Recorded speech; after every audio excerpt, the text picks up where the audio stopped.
आपण पाहत आहात केएस न्यूज मराठी। मी श्रीनिवास कुलकर्णी, माडगावचा नागरिक। कानावरती विषय असा येतोय की उमदीला एक अपर तहसीलदार होणार आहे। सध्या संख्यालय काय उमदीलाही होणार असेल तर त्याचं स्वागत आहे।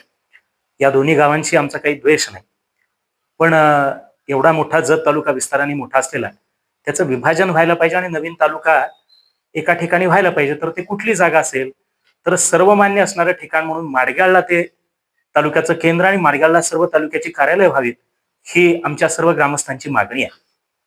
बरं, हे काय माडगावचे काही जमेच्या बाजू आहेत। एक म्हणजे माडगाव या पूर्व भागातलं मध्यवर्ती केंद्र आहे।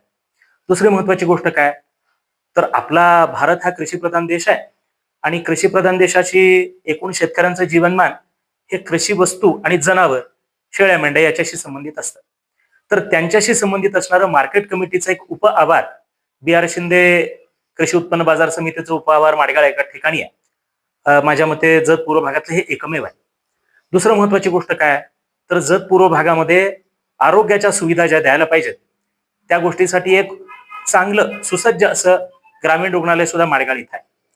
तिसरी महत्वाची गोष्ट काय तर माडगावचा जो आठवडी बाजार भरतो या गावामध्ये जत पूर्व भागातल्या प्रत्येक गावातला कुणी ना कुणीतरी माणूस येतोच येतो, पण तो बाकीच्या बाजारांसारखं नुसतं खर्च करायला जात नाही। इथे येतो तर तो आपल्या शेळ्या मेंढ्या विकतो, त्यातनं त्याला 4 पैसे मिळतात आणि पुन्हा तो बाकीचा बाजार पण करून जातो। या अर्थाने माडगाव हे आर्थिक दृष्टीने सर्वांशी संबंधित असं गाव आहे। बाकी महत्वाच्या आणखी गोष्टी म्हणजे माडगाव ही गोष्ट माडगाळी मेंढी नावाची एक गोष्ट आहे ती भारतभर प्रसिद्ध आहे। माडगावची बोर हा एक वेगळा विषय पुन्हा आहे। माडगावचे कडधान्य हे पण सेंद्रिय पद्धतीची कडधान्य येत आहेत। अशा सर्व दृष्टीने नावाजलेलं गाव असं माडगाव आहे। बरं, आजपर्यंत माडगावच्या नावाने एक अडचण अशी होती की माडगावमध्ये जागा उपलब्ध नाही, पण आता भरपूर जागा उपलब्ध आहे। प्रशासकीय कार्यालय सहजगतीने होऊ शकतात, तर सर्व दृष्टीने आता योग्य आहे। त्याच्यामुळे आम्ही सध्याचे आमदार, सत्ताधारी, विरोधक, बाकी सर्व जनप्रतिनिधी आणि सर्व प्रशासन या सर्वांना आम्ही विनंती करतो ग्रामस्थांच्या वतीने की माडगाव तालुक्याचं केंद्र सर्व कार्यालयांसह द्यावं आणि जत तालुक्याचा विभाजनाचा मार्गी लावत काम माडगाव इथं ते त्याचं मुख्यालय द्यावं ही मागणी सर्व ग्रामस्थांच्या वतीने करतो। नमस्कार, ग्रामपंचायत सदस्य महादेव माळी बोलतोय। आता गेले कित्येक दिवस झालं म्हणजे जवळजवळ आता माझ्या वया एवढं हे प्रकरण प्रलंबित आहे की बाबा जत तालुक्याचे विभाजन व्हावं, विभाजन करायचं किंवा द्विविभाजन करायचं या वादामध्ये बरेच दिवस राजकारणात असेल किंवा प्रशासनात असेल हे विषय पेंडिंग पडलेला आहे। तर आता जास्तीत जास्त टाइम न घालवता संक उमदी माडगाव हे वाद न पेटवता आता कसं आहे मध्यवर्ती ठिकाण म्हणून माडगाव गावाकडे पाहिलं जाते। इतके दिवस काय बोललं जायचं माडगावमध्ये भौतिक सुविधा नाही किंवा अनेक सोयी सुविधेची गैरसोय आहे, जागा उपलब्ध नाही। या घडीला आम्ही आमच्या माडगावमध्ये प्रशासकीय इमारतीसाठी म्हणा पुरेशा प्रमाणात जागा उपलब्ध आहे। त्यामुळं माडगाव मध्यवर्ती ठिकाण म्हणून माडगावला प्राधान्य क्रमाने तालुक्याचे ठिकाण म्हणून घोषित करावं असं ग्रामपंचायत व गावकऱ्याच्या वतीनं मी इच्छा व्यक्त करतो। बरोबर आहे। नमस्कार, मी कामण्णा बंडगर माडगाव। यापूर्वी माडगाव तालुका व्हावा यासाठी आम्ही बरेचदा आम्ही तालुका संदर्भात कोर्टामध्ये याचिका दाखल केलतो आणि संक आणि उमदी यांच्यापेक्षा अगोदर आपला प्रस्ताव पहिल्यांदा होता हा मुंबई हायकोर्टामध्ये। तरी आम्ही हे सतत कंटिन्यू आम्ही पाठपुरावा करतो आहे।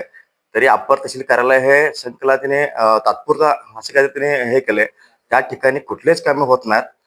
म्हणजे काही जत जावला जत तू संक असं हे खेळ चालू आहे। त्यामुळे काय ते करून हे माडगाव हे सेंटर प्लस आहे।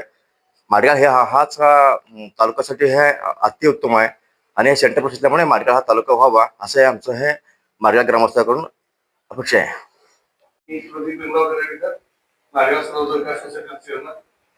मी यापूर्वी माडगाव तालुका व्हायसाठी ग्रामपंचायतीतून ठराव करून ग्राम मंत्र्यांची बैठक घेतली।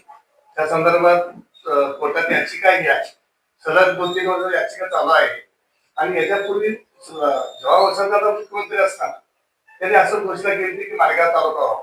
आणि अक्षरशः जर जतपासून उमदीचं अंतर 50 किलोमीटर आहे, संघचं अंतर 45 किलोमीटर आहे. त्याच्या पुढे जर विजापूर जवळ गेला तरी साधारण आपलं तालुका तिथं साधारण 30 किलोमीटर आहे.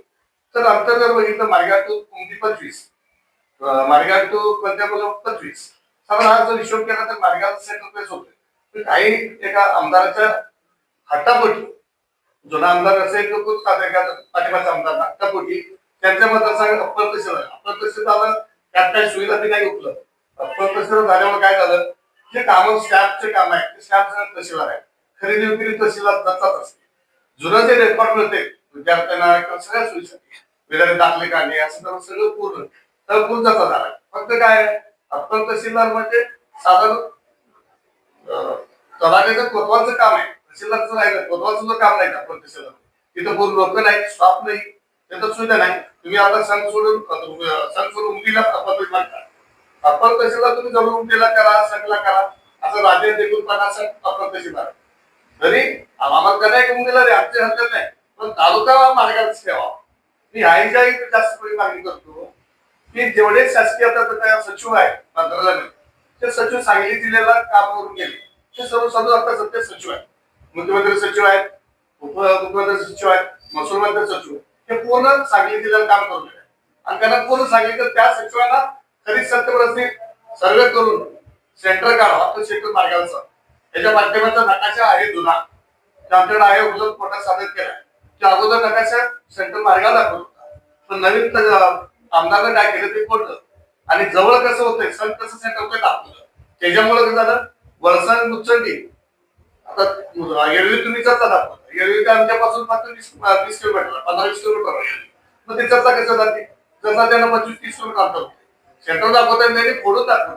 या चुकीमुळे हा अप्पर तहसील सांगलाय का त्या सचिवांना किंवा सध्याचे जे आपले जिल्हाधिकारी आहेत काकडे साहेब, ते सध्याचे जिल्हाधिकाऱ्यांना अगोदर अप्पर जिल्हाधिकारी काम केले, त्यांना पूर्ण मागायची माहिती आहे. त्यांचा सर्वे त्यांना स्वतः मनाला विचारलं की कुठला तालुका होता. ते परवाचा बोलून गेले मार्गाव मोठे शंकर मार्गाव त्या हट्टापोटी, त्या राजकीय हट्टापोटी हा अप्पर तहसील सांगलं गेला. चालेल, सांगलं गेलं नाही उद्योग झाले, पण तालुका हा मार्गावर करावा अशी जनतेतून माहिती आहे. असं संघर्ष केलाय. प्रत्येक गावचे ठराव घेऊन आणि ठराव करून कोर्टात सादर केले. कोर्टाचा निकाल येऊपर्यंत जे राजकीय व्यक्ती कोणी असतो किंवा राजकीय द्वेषापोटी एखाद्या कडेच्या तालुक्यात घेऊन जातो, उमदीला ठेवला तर उमदी कडाला होतं. असं आमचा गाव नाही, गावाचा रोष नाही. उमदीवाले मध्ये मार्गात करा, संघवाले मध्ये मार्गात करा, प्रत्यक्षात कोण म्हणत नाही. स्वतःच्या राजकीय भविष्यासाठी कोणी एखादा आमदार घेऊन असं म्हणणारच नाही की मार्गात करा, उमदी करा, संघ असं आमचे सेंटर करा. प्रशासकीय अधिकारी नेमा त्यांचं जे सर्वे होतं ते करा. असं वाद लावून एका भांडण लावून काम आहे. असं भांडण लावण्यापेक्षा शासनाने स्वतःचे अवधान घेऊन ते पत्रावर बैठक घेऊन ते जाहीर करावं. मार्गाव तालुका करायची सर्व गावकऱ्यांच्या वतीनं माझी माहिती. केएस न्यूज मराठी चॅनलला लाईक करा, शेअर करा आणि सबस्क्राईब करा.